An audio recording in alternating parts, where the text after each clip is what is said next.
we get started here. Yeah. I wanted to, before we started reading, what are we into, chapter 11? Mm-hmm. Yeah.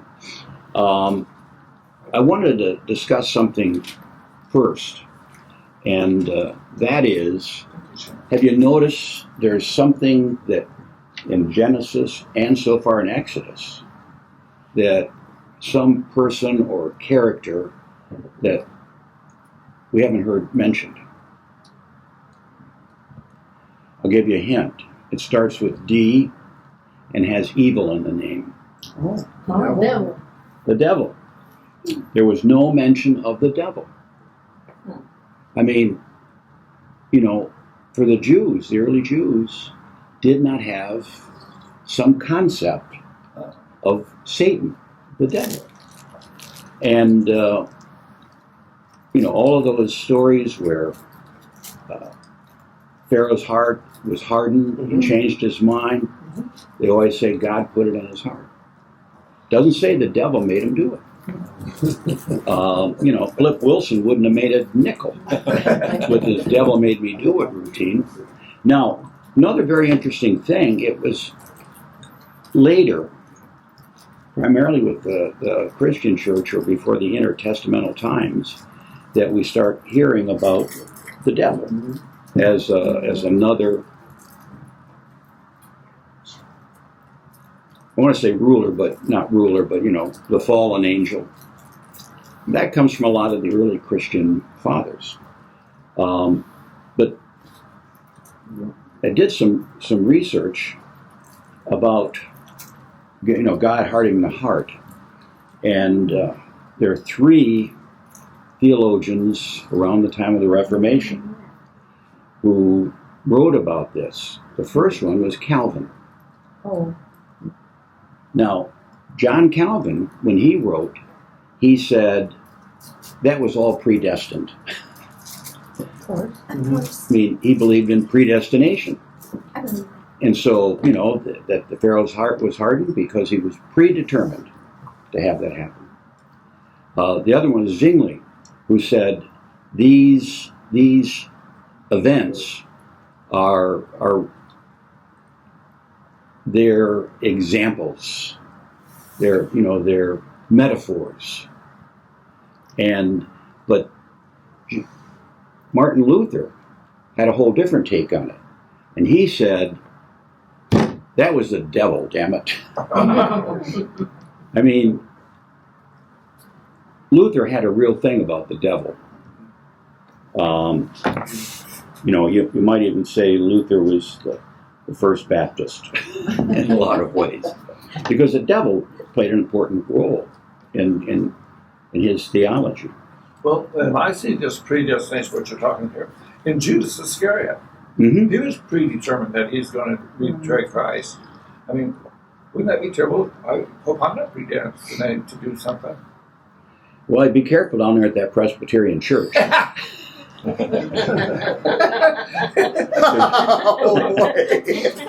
They're still Calvinists. And what's kind of funny is, if you ask them, if you ask the pastor, does your church believe in predestination? She would more than likely say, well, yeah, that's one of the tenets, but we don't take it seriously anymore. But that was one of the beliefs of the Presbyterians. Now, the Episcopalians were kind of laissez-faire, We'll roll with whatever you got. Not my fault, I didn't do it. Yeah. And that's why when we read about how the church was so restrictive with the Pilgrims up in Massachusetts, and they were having witch trials, those were not Episcopalians. The Episcopalians were down in Johnston, in Virginia. And none of that went on. Now, unfortunately, that group had a hard time surviving and really didn't survive well. But so it just depends who's telling the story. So All right, let's find out in chapter 11.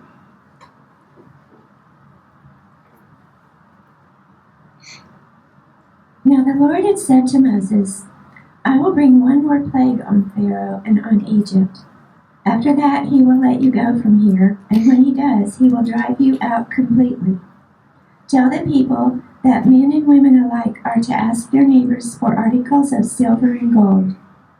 The Lord made the Egyptians favorably disposed toward the people, and Moses himself was highly regarded in Egypt by Pharaoh's officials and by the people. So Moses said, This is what the Lord says. About midnight I will go throughout Egypt. Every firstborn son in Egypt will die, from the firstborn son of Pharaoh who sits on the throne, to the firstborn son of the slave girl who is at her hand mill, and all the firstborn of cattle as well. There will be loud wailing throughout Egypt, worse than there has ever been or ever will be again. But among the Israelites, not a dog will bark at any man or animal. Then you will know that the Lord makes a distinction between Egypt and Israel. All these officials of yours will come to me, bowing down before me and saying, Go, you and all the people who follow you. After that I will leave. Then Moses, hot with anger, left Pharaoh. The Lord had said to Moses, Pharaoh will refuse to listen to you, so that my wonders may be multiplied in Egypt. Moses and Aaron performed all these wonders before Pharaoh, but the Lord hardened Pharaoh's heart, and he would not let the Israelites go out of his country. Okay. Let's continue on into the next chapter. Okay. The Lord said to Moses and Aaron in Egypt, This month is to be for you the first month of your year. Tell the whole community of Israel that on the 10th day of this month, each man is to take a lamb for his family, one for each household. If any household is too small for a whole lamb, they must share one with their nearest neighbor, having taken into account the number of people there are. You are to determine the amount of lamb needed in accordance with what each person will eat. The animals you choose must be year-old males without defect, and you may take them from the sheep or the goats. Take care of them until the 14th day of the month, when all the people of the community of Israel must slaughter them at twilight. Then they are to take some of the blood and put it on the sides and tops of the door frames of the houses where they eat the lambs. That same night they are to eat meat roasted over the fire, along with bitter herbs and bread made without yeast. Do not eat the meat raw or cooked in water, but roast it over the fire. Head, legs, and inner parts. Do not leave any of it till morning. If some is left till morning, you must burn it. This is how you are to eat it, with your cloak tucked into your belt, your sandals on your feet, and your staff in your hand. Eat it in haste. It is the Lord's Passover. On that same night I will pass through Egypt and strike down every firstborn, both man and animals. And I will bring judgment on all the gods of Egypt. I am the Lord. The blood will be a sign for you on the houses where you are. And when I see the blood, I will pass over you. No destructive plague will touch you when I strike Egypt. This is a day you are to commemorate for the generations to come. You shall celebrate it as a festival to the Lord, a lasting ordinance. For 7 days you are to eat bread made without yeast. On the first day remove the yeast from your houses. For whoever eats anything with yeast in it from the first day through the 7th must be cut off from Israel. On the first day hold a sacred assembly, and another one on the 7th day. Do no work at all on these days except to prepare food for everyone to eat. That is all you may do. Celebrate the Feast of Unleavened Bread, because it was on this very day that I brought your divisions out of Egypt. Celebrate this day as a lasting ordinance for the generations to come. In the first month you are to eat bread made without yeast from the evening of the 14th day until the evening of the 21st day. For 7 days no yeast is to be found in your houses. And whoever eats anything with yeast in it must be cut off from the community of Israel, whether he is an alien or native born. Eat nothing made with yeast. Wherever you live, you must eat unleavened bread. Then Moses summoned all the elders of Israel and said to them, Go at once and select the animals for your families and slaughter the Passover lamb. Take a bunch of hyssop, dip it into the blood of the basin, and put some of the blood on the top and on both sides of the door frame. Not one of you shall go out the door of his house until morning. When the Lord goes through the land to strike down the Egyptians, he will see the blood on the top and sides of the doorframe and will pass over that doorway. And he will not permit the destroyer to enter your houses and strike you down. Obey these instructions as a lasting ordinance for you and your descendants. When you enter the land that the Lord will give you as promised, observe this ceremony. And when your children ask you, What does this ceremony mean to you? Then tell them, It is the Passover sacrifice to the Lord, who passed over the houses of the Israelites in Egypt and spared our homes when he struck down the Egyptians. Then the people bowed down and worshipped. The Israelites did just what the Lord commanded Moses and Aaron. At midnight, the Lord... Okay, let's pause there. We've covered a lot of territory, but there are some things in here we want to look at. In some of the earlier plagues, it showed that the Israelites all lived in a community. You find it interesting that God is now saying, put blood over the lintel of the house. I mean, that would be like saying, all the good Jews lived in Penalosa. Why do they got to slaughter a lamb and put blood? So now the story is they're living with the Egyptians.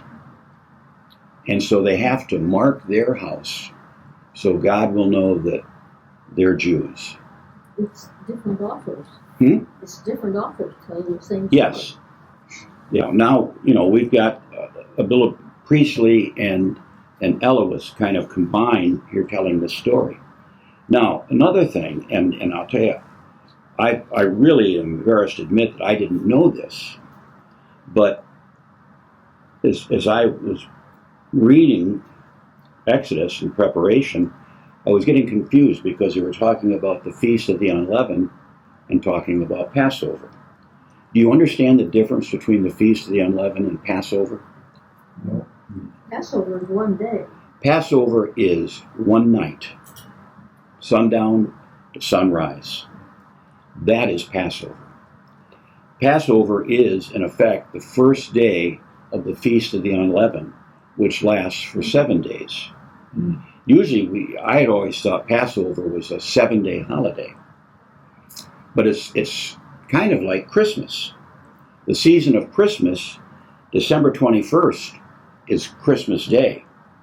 All the days following, the 12 days following, are Christmas season. 25th, you said 21st. Did I say the 21st? Yeah. I'm sorry, I'm on the Hebrew calendar. I thought you said 25th. I thought I said the 25th, but Well, I'm old, I'm senile. I'll review the tapes. Anyway, the 25th is Christmas Day. But those following 12 days are in the Christmas season. So this is the same thing. Feast of the Unleavened begins with Passover. But it continues 6 more days. Because I got confused because when they left Egypt, as we'll get into the next couple of chapters, they're saying, what should we do with this unleavened bread? And Moses said, pack it up. We'll take it with us. So they were celebrating the Feast of the Unleavened long before Passover. Because didn't you, when you read that, it said that they had been doing this to celebrate something else. Now, the one thing, when God says, tell them that they should eat some bitter herbs, you would think that if God is giving very accurate instructions, he would tell us, what are the bitter herbs? No mention. So, when Christian churches try to replicate the Passover, Feast of the Passover, they just find bitter things, dandelion leaves, whatever they use. There are, I'm not a cook, but there are a lot of things. Yeah, they're edible things. Yeah, they're edible things, but they don't taste good. Lamb's quarter. Yeah, which would be appropriate because they're sacrificing the lamb. Maybe that's how it got its name. But and then he says, take a bunch of hyssop, dip it into the blood, and put it on the lintel, the door frame, and The top and the two sides. pardon? The top and the two sides. Well, and so here he's specific. Use hyssop to do that. Yeah, why hyssop? And he doesn't tell us what bitter herbs to eat, but he tells us what to use for painting the blood. And he talks quite a bit about the lamb. Yes. I would not have been a good one because I can't stand that. I like a good rack of lamb, but I've had Lamb does not taste anything like mutton. no lamb It really doesn't. at St. Christopher's. No, the church in Dodge City, St. Cornelius. Yeah. Mm-hmm. They always have a Passover meal, and A Seder. they have a Passover meal. It's called a Seder. It's not a Seder if you're a Christian having it. Well, It's so here they boiled the lamb because I think that's how. It says Well, they it here, roasted yeah. it. And it doesn't say it. I thought it said roasted. Roasted it tastes better than I thought it said roasted. yeah Specifically, it said roast here, don't boil. barbecue is what. I have a footnote. It says, roasting over fire cooks meat faster than boiling, and unlike frying or baking, requires no pan or oven. Oh, So, but you had to be male, and it had to be perfect. Don't go out and get your sickest one because you could sell the healthier ones for more money. And it had to be a male. And did I just think this, or does it say in there that cooked it with his insides in it and stuff? Yeah. Yeah. Probably. And then what you don't eat, burn. I wouldn't burn the whole thing, but. They say God knows everything, so why did it have to be marked? Why wouldn't he have just known? That's a great question. I have a footnote. So why did it have to be marked if God knows So everything? that the people would acknowledge what's going on. I mean, the fact that they have to mark it is they're getting involved. Yeah, It's not they're just a passive thing with the Lord. they're responding to. I Pardon? have a footnote that says Israel is to prepare the Passover lambs by roasting them on the fire, and they are to burn anything that remains of the meal in the morning. Although the reasons for these instructions are not stated explicitly, the reference to the meal as the Lord's indicates that it is to be treated as holy. Mm-hmm. So. I had the same. I had the same. So I just have always kind of felt that for Christian churches to do a Passover meal is, I've always kind of been on the edge. I'm not sure that for the Jews, that's a real significant thing. Mhm. And the meal has progressed now because they eat the bitter herbs and all of this, which are all symbolic of something. But we as Christians, I don't think, can capture the symbolism. So here we have, God is now going to, and he's going to strike the firstborn, not just people, the firstborn animals also. So, in effect, what he's asking the Hebrews to do, when you take a young lamb or ram, is more than likely the firstborn, and sacrifice it. So let's go on. I kind of forgot where I was. 29. Verse 29. Okay. At midnight the Lord struck down all the firstborn in Egypt, from the firstborn of Pharaoh who sat on the throne, to the firstborn of the prisoner who was in the dungeon, and the firstborn of all the livestock as well. Pharaoh and all his officials and all the Egyptians got up during the night, and there was loud wailing in Egypt, for there was not a house without someone dead. During the night Pharaoh summoned Moses and Aaron and said, "Up, lead my people, you and the Israelites. Go, worship the Lord as you have requested. Take your flocks and herds as you have said, and go. And also bless me." Okay, let's stop for just a minute. Get the hell out of here. But before you leave, could you give me a blessing?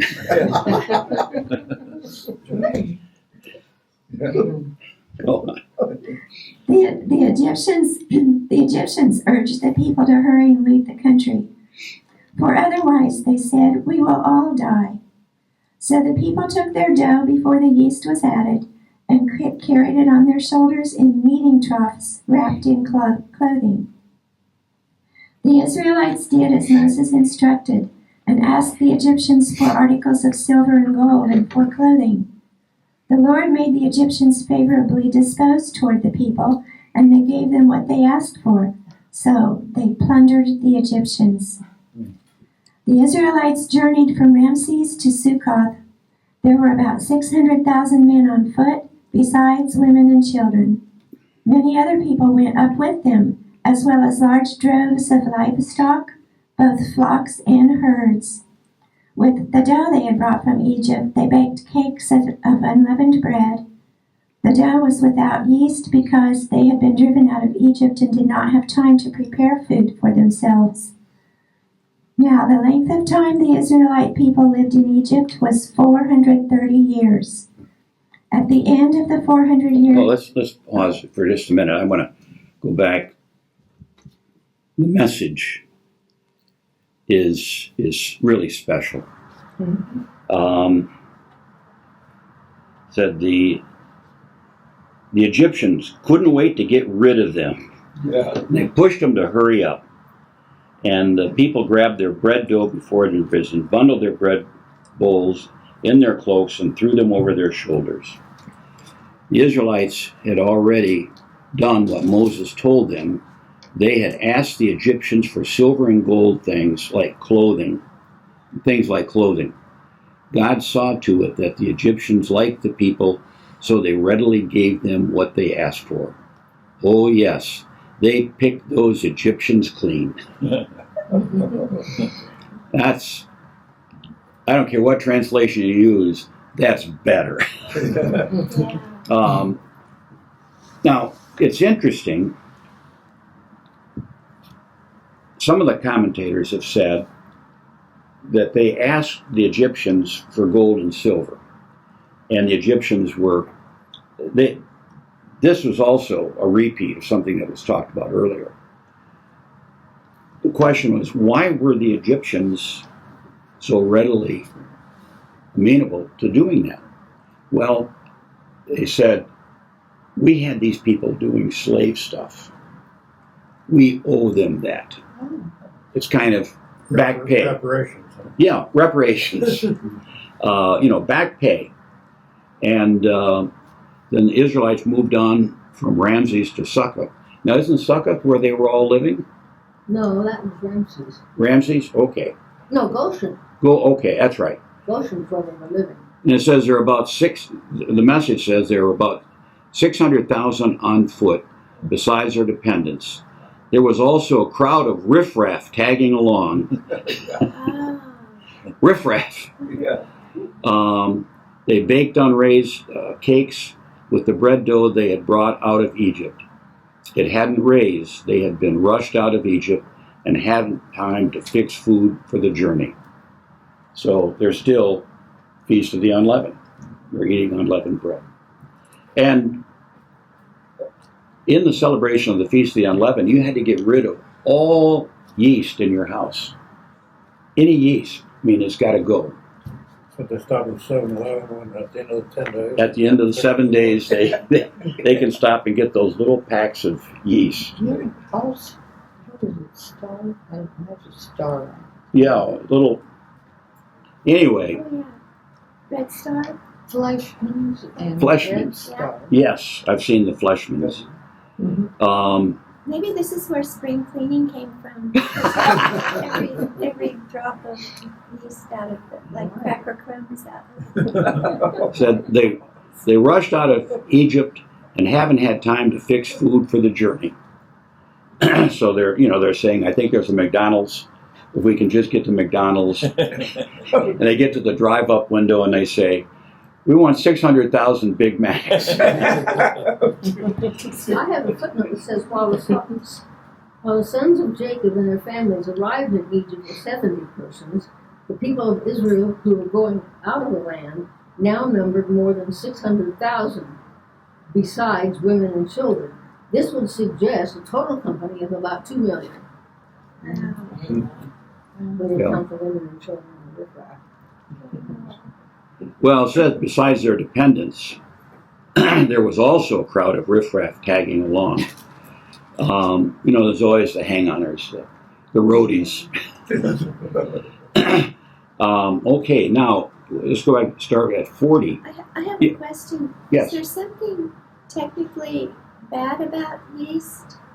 Like, was it some kind of preparation for their body chemistry, or I just wondered why such a strong, so many statements about unleavened?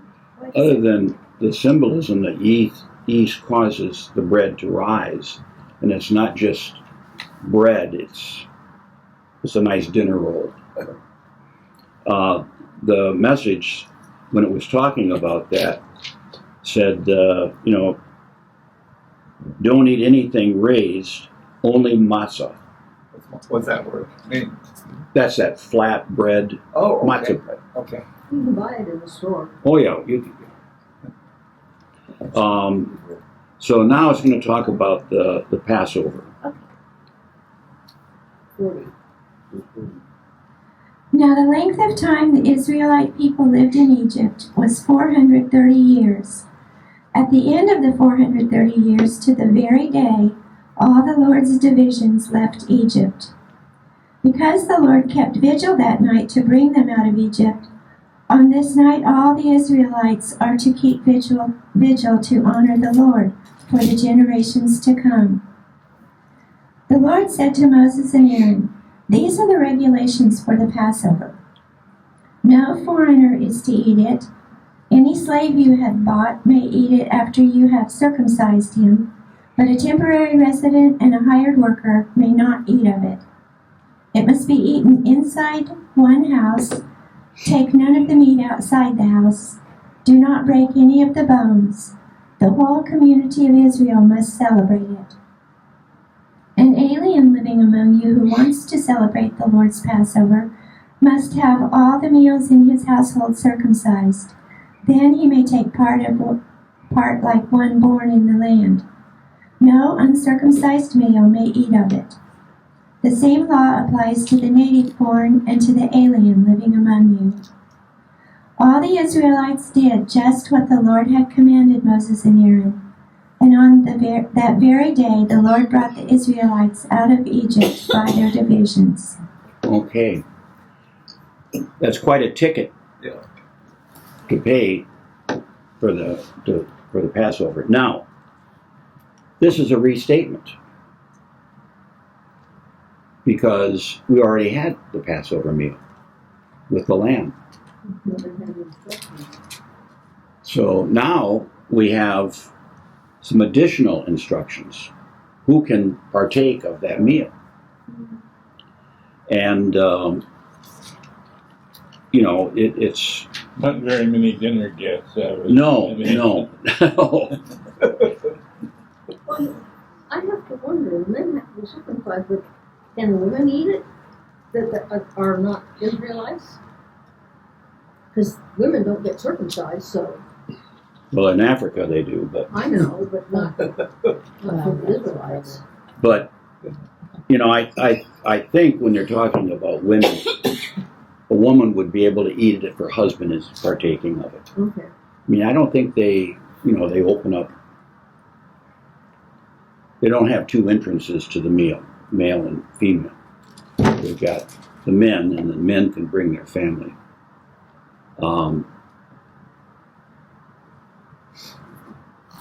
Now, that clarifies how long. So the Israelites lived in Egypt 430 years. At the end of 430 years, to the very day, God's entire army left Egypt. That's just amazing. Now, Precise. He's precise. yes. So, that's some of the priestly writing. You start getting details, you're dealing with priestly stuff. All right, let's mosey into chapter 13. That's a quick question. Yes. On the end of that, in the Bible I have, it says, at the end of 430 years to the day, all the Lord's divisions left Egypt. So the Lord's divisions were the Jewish nation? Well, Or is that the message says God's entire army left which is Egypt. what, army of angels? No, the army, the Hebrew people. Okay. My Okay. message says tribe by tribe, Okay. which can help me. Oh, no, your message is different. I What don't understand. verse is? That was in 50:51. That very day, God brought the Israelites out of the land of Egypt, tribe by tribe. Oh, okay, yeah, there I see it. Company by company, so. Oh, Yeah. I'm not in. Yeah, all the Israelites did exactly as God commanded Moses and Aaron. That very day, God brought the Israelites out of the land of Egypt, tribe by tribe. So That's not your question. the army, it's the army of the Hebrews, God's chosen people. Okay. So you could say they were God's army. Thank you. But, the message adds, or the writer, more than likely, this was Yahwist, is saying, I can double check that.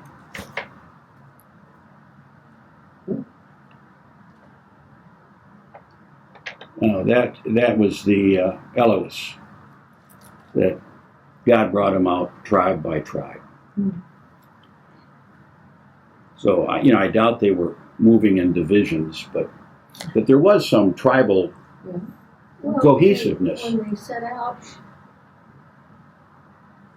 when they go through the desert, they go tribe by tribe. Mm-hmm. And when they build the tabernacle, then each tribe has its place around the tabernacle. And they, I don't know if The tribes of the 12 If sons we- of Jacob. if it's going to pop up in the next chapter, 12. but they also took something else with them, Joseph's bones, Mm-hmm. to bury him. Really? And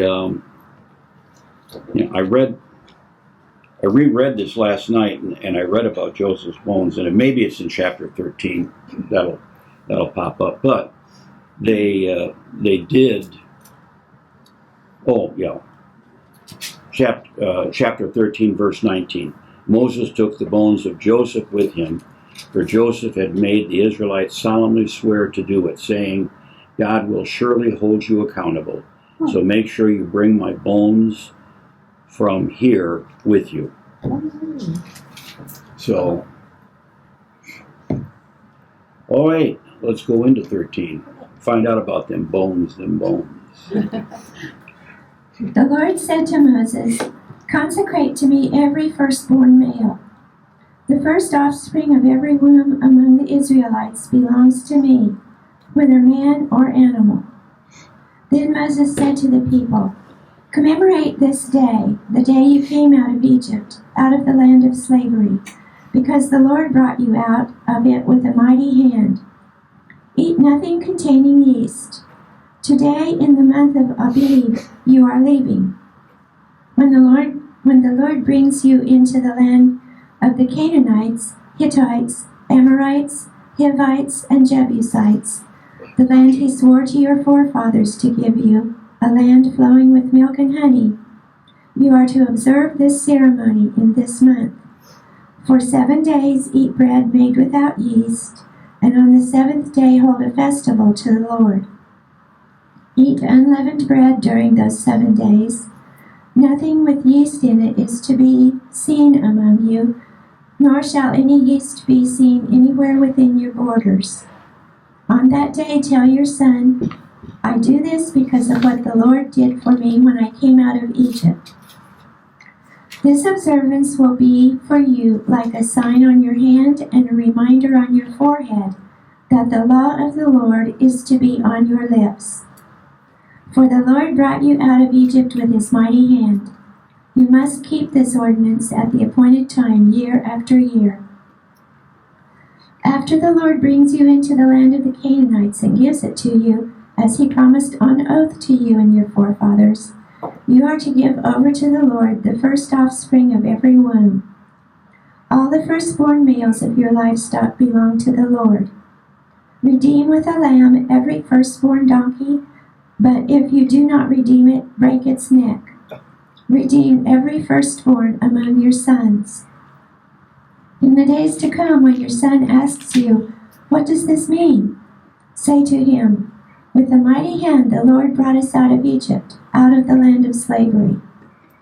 When Pharaoh stubbornly refused to let us go, the Lord killed every firstborn in Egypt, both man and animal. This is why I sacrifice to the Lord the first male offspring of every womb, and redeem each of my firstborn sons. And it will be like a sign on your hand and a symbol on your forehead that the Lord brought us out of Egypt with his mighty hand. When Pharaoh let the people go, God did not lead them on the road through the Philistine country, though that was shorter. For God said, if they face war, they might change their minds and return to Egypt. So God led the people around by the desert road toward the Red Sea. The Israelites went up out of Egypt, armed for battle.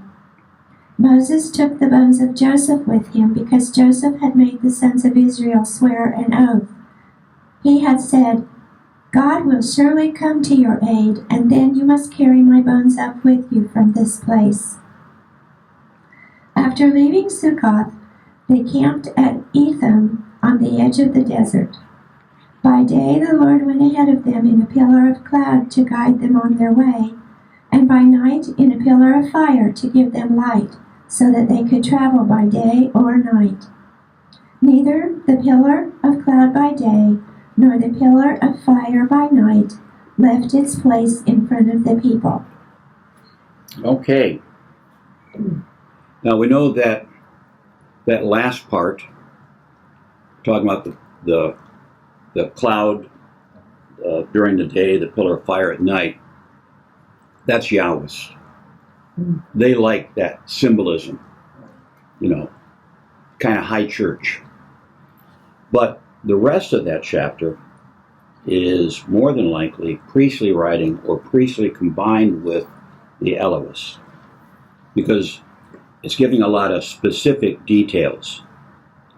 In verse 4, you are leaving in the spring month of Abib, when God brings you to the land of the Canaanite, the Hittite, and the Amorite, the Hivite, and the Jebusite, which he promised to your fathers to give you, a land lavished with milk and honey. You are to observe this service during this month. You are to eat unraised bread for 7 days. On the seventh day, there is a festival celebration to God. So, This is the this, first time we've heard this story. yes, this is the feast of the unleavened, 7-day feast. And, you know, God is being a little redundant, or at least the priestly writers being redundant.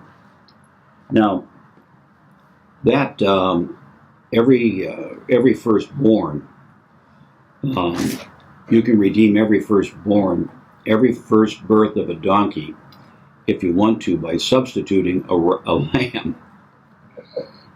You know, bad news for the donkey. If you decide to redeem it, you must break its neck. You don't redeem it. No. I'd be happy to go. Take that ram back. And redeem every firstborn child among your sons. You know, that firstborn child's got to be saying, boy, my neck's feeling pretty good. I don't want to. But this firstborn child, firstborn son, Firstborn son, is, but technically the firstborn could be a daughter. yes, but they don't count that. No, It's the firstborn son. and he may be the firstborn. And, well, if he's the second-born after a daughter, he is the firstborn. Yeah. Because they don't count the girls. Well, he's No. firstborn. Now, this, I grew up with some Roman Catholic friends. Now, back in, when we were in school, all those many years ago, last century, That's true. I had a friend who was the firstborn son, and he was really upset because he said, my family expects me to become a priest. Oh, yeah. The Roman Catholic families usually expected the firstborn son to become a priest. I don't know if he ever ended up a priest. I know he used to say, I don't see any reason why my brother can't do it. But, so, that firstborn is important. And then the chapter goes on and talks about the son asks you, what does this mean? You tell him, God brought us out of Egypt, out of the house of slavery with powerful hand. When Pharaoh stubbornly refused to let us go, God killed every firstborn in Egypt, the firstborn of both humans and animals. That's why I make a sacrifice for every first male birth from the womb to God and redeem every firstborn son. The observance functions like a sign on your hands or a symbol in the middle of your forehead. God brought us out of Egypt with a powerful hand. That is a creedal statement. That's Jewish creed. When we say, I believe in God, the Father Almighty, maker of heaven and earth. What the Jews would say is, God brought us out of Egypt and, slaughtered the firstborn, and, that it's, the observance functions like a sign on your hands or a symbol in the middle of your forehead. And later on we'll find out how they do that. Later on we'll find out how they do Yes. But putting a symbol in the middle of your forehead, the church does that. There are 2 occasions where that happens. The most frequent one is Ash Wednesday. But when a child is baptized or an adult is baptized, they make the sign of the cross with oil, holy oil, on their forehead. You are signed as God's own. That is an outgrowth from this. You are marked as God's own, because that's what he says. The observance functions like a sign on your hands or a symbol in the middle of your forehead. Well, the firstborn son being a priest, or at least being in the church, goes way back to medieval times. Oh, yeah. The firstborn son would go to the church. The secondborn son would be in the army, and then the thirdborn son was whatever he wanted to do. Often a lawyer, I think. But Well, lawyer or a doctor. If they were Jewish, it'd be a lawyer or a doctor. So, well, thank you. We got through 13 chapters. When do you go to Michigan? Next Wednesday. That's next Wednesday after Bible study. Next week. Next week. So, We'll see you for then. yes. And I want to talk to you about chapter 14 next time.